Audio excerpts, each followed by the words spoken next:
ये वीडियो खास उन लोगों के लिए है जिनका जन्म 1955 से लेकर 1980 के बीच में हुआ है। ये पीढ़ी अब 45 पार करके 65-70 की ओर बढ़ रही है। इस पीढ़ी की सबसे बड़ी सफलता ये है कि इसने जिंदगी में बहुत बड़े बदलाव देखे और उन्हें आत्मसात भी किया। 1, 2, 5, 10, 20, 25, 50 पैसे देखने वाली ये पीढ़ी बिना झिझक मेहमानों से पैसे ले लिया करती थी।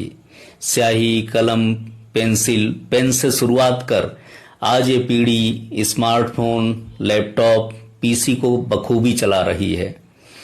जिनके बचपन में साइकिल भी एक विलासिता थी, वही पीढ़ी आज बखूबी स्कूटर और कार चलाती है। कभी चंचल तो कभी गंभीर, बहुत सहा और भोगा, लेकिन संस्कारों में पली बढ़ी ये पीढ़ी टेप रिकॉर्डर, पॉकेट ट्रांजिस्टर कभी बड़ी कमाई के प्रतीक थे। मार्कशीट और टीवी के आने से जिनका बचपन बर्बाद नहीं हुआ, वही आखिरी पीढ़ी हैं हम। कुकर की रिंग्स, टायर लेकर बचपन में गाड़ी गाड़ी खेलना इन्हें कभी छोटा नहीं लगता था। सलाई को जमीन में गाड़ते जाना ये भी खेल था और मजेदार भी। कच्चे आम तोड़ना इनके लिए चोरी नहीं था। किसी भी वक्त किसी के भी घर की कुंडी खटखटाना गलत नहीं माना जाता था। दोस्तों की माँ ने खाना खिला दिया, इसमें कोई उपकार का भाव नहीं, और उसके पिताजी ने डांटा, इसमें कोई ईर्ष्या भी नहीं। यही आखिरी पीढ़ी थी। 2 दिन अगर कोई दोस्त स्कूल ना आया तो स्कूल छूटते ही बस्ता लेकर उसके घर पहुंच जाने वाली पीढ़ी। किसी के दोस्त के पिताजी स्कूल में आ जाएं तो मित्र कहीं भी खेल रहा हो, दौड़ते हुए जाकर खबर देना, तेरे पापा आ गए हैं, चल जल्दी। यही उस समय की ब्रेकिंग न्यूज थी।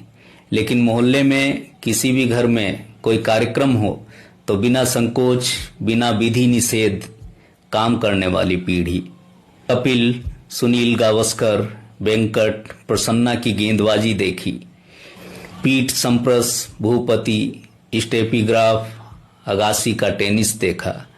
राज, दिलीप, धर्मेंद्र, जितेंद्र, अमिताभ, राजेश खन्ना, आमिर, सलमान, शाहरुख, माधुरी, इन सब पर फिदा रहने वाली यही पीढ़ी। पैसे मिलाकर भाड़े पर VCR लाकर 4-5 फिल्में एक साथ देखने वाली पीढ़ी।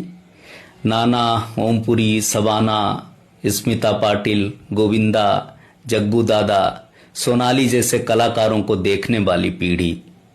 शिक्षक से पिटना, इसमें कोई बुराई नहीं थी, बस डर ये रहता था कि घर वालों को न पता चले, वरना वहां भी पिटाई होगी। शिक्षक पर आवाज ऊंची न करने वाली पीढ़ी। चाहे जितना भी पिटाई हुई हो, दशहरे पर उन्हें सोना अर्पण करने वाली, और आज भी कहीं रिटायर्ड शिक्षक दिख जाएं तो निसंकोच झुककर प्रणाम करने वाली पीढ़ी। कॉलेज में छुट्टी हो तो यादों में सपने बुनने वाली पीढ़ी। ना मोबाइल, ना SMS, ना व्हाट्सएप, सिर्फ मिलने की आतुर प्रतीक्षा करने वाली पीढ़ी। पंकज उदास की गजल, तूने पैसा बहुत कमाया, इस पैसे ने देश छुड़ाया, सुनकर आंखें पोंछने वाली। दिवाली की 5 दिन की कहानी जानने वाली। लिविंग तो छोड़िए, लव मैरिज भी बहुत बड़ा डेयरिंग समझने वाली। स्कूल कॉलेज में लड़कियों से बात करने वाले लड़के भी एडवांस कहलाते थे। फिर से आंखें मूंदें तो वो 10, 20, 80, 90 वाली वही सुनहरी यादें। गुजरे दिन तो नहीं आते, लेकिन यादें हमेशा साथ रहती हैं। और ये समझने वाली समझदार पीढ़ी थी कि आज के दिन भी कल की सुनहरी यादें बनेंगे। हमारा भी एक जमाना था, तब प्ले स्कूल जैसा कोई कॉन्सेप्ट ही नहीं था। 6-7 साल पूरे होने के बाद ही सीधे स्कूल भेजा जाता था। अगर स्कूल ना भी जाएं तो भी किसी को फर्क नहीं पड़ता। न साइकिल से न बस से भेजने का रिवाज था।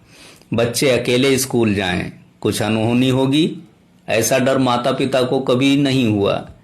पास फेल यही सब चलता था। कोई प्रतिशत से कोई भी वास्ता नहीं था। ट्यूशन लगाना शर्मनाक माना जाता था, क्योंकि ये ढीठ कहलाता था। किताब में पत्तियां और मोर पंख रखकर पढ़ाई में तेज हो जाएंगे, ये हमारा दृढ़ विश्वास था।